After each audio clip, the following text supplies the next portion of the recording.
What if the most terrifying idea isn't that people are evil, but that nothing, absolutely nothing, truly matters? Let me ask you something uncomfortable. If tomorrow the world ended, no heaven, no hell, no judgment, would anything you did today still matter?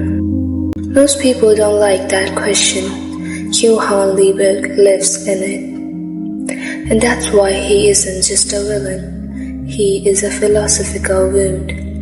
Today's video is not about Johan's crimes, not about shock value, not about calling him evil and moving on. This video is about Johan's way of nihilism, how he perceives the world, how he practices that belief, and why most people completely misunderstand him.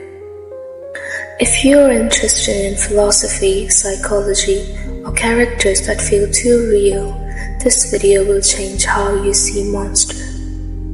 But by the end, you won't only just understand Johan better, you will understand why his silence is louder than most characters' speeches. So take a breath, let's step into the void. The most common belief about Johan Liebert is this: he's a psychopath who enjoys killing. No, this is lazy, and more importantly, it's wrong. Johan doesn't kill because he enjoys it. He doesn't kill out of anger. He doesn't even kill impulsively. In fact, Johan rarely looks pleased at all. People confuse lack of emotions with love for violence, but Johan's calm isn't pleasure, it's detachment. Another misconception is that Johan wants power. No, he doesn't want to rule. He doesn't want recognition. He doesn't want to be remembered. If anything, Johan wants the opposite. He wants erasure.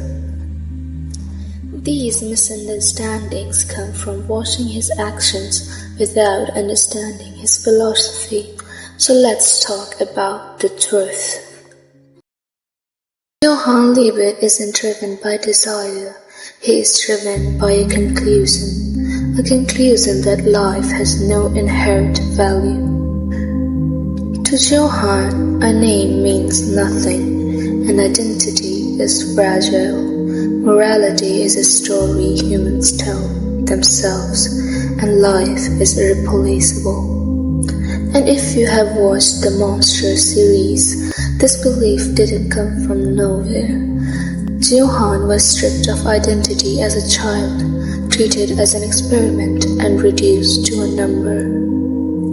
When you erase someone's sense of self early enough, they don't grow up asking, "Who am I?" They grew up asking, "Why should anyone exist at all?" Johan doesn't hate humanity, he simply believes it is empty. Let's define Johan's nihilism properly. Johan's belief that life has no objective meaning, which is true. And he also believes that morality has no real foundation, and that human value is imagined, not inherited. Death is the only equalizer. This is pure nihilism. He doesn't search for meaning. He doesn't rebuild values. He doesn't resist the void. He accepts it, and once you accept that nothing truly matters, then killing is not shocking. Saving isn't noble, and suffering isn't special. Everything becomes neutral, and that neutrality is what terrifies the people most. Here's where Johan becomes unique. Most nihilists withdraw, they isolate, they become passive. Johan does the opposite. He tests nihilism on others. He doesn't just believe life is meaningless. He forces people to confront that idea themselves. He pushes the characters to moments where value collapses, their moral certainty breaks, and their reason to live disappears. And he watches, not with joy, not with hatred, but with confirmation, every suicide, every betrayal, every breakdown. To Johan, these aren't crimes, they are proof that when meaning is removed, humans fall apart on their own. So the Johan's way of nihilism isn't chaos, it's demonstration. He is not screaming, nothing matters. He's quietly asking, if something mattered, why did it break so easily? This is why he targets children, ideals, families, names, because if the meaning were real, it would survive the pressure. And in Johan's world, it never does.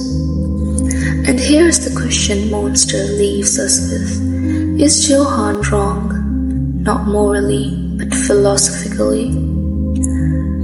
The terrifying answer is, Johan isn't proven wrong by logic, he is proven wrong by choice, by Tenma choosing to save instead of kill, by characters who suffer yet continue living, by Grimmer who survived the same 511 Kinderheim orphanage and yet chooses to save.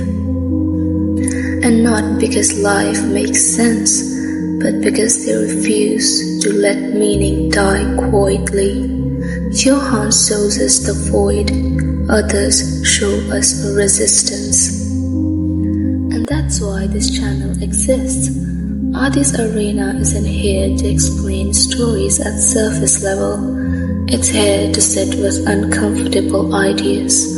We don't simplify philosophy. We don't turn complex characters into Sigma edits.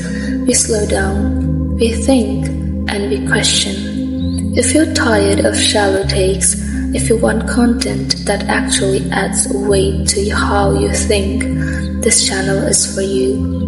Subscribe to Adi's Arena, because understanding ideas like Johan's nihilism doesn't only make you smarter, it makes you harder to manipulate, harder to lie to, and more aware of the world where you live in. And in a world full of noise, that awareness is power.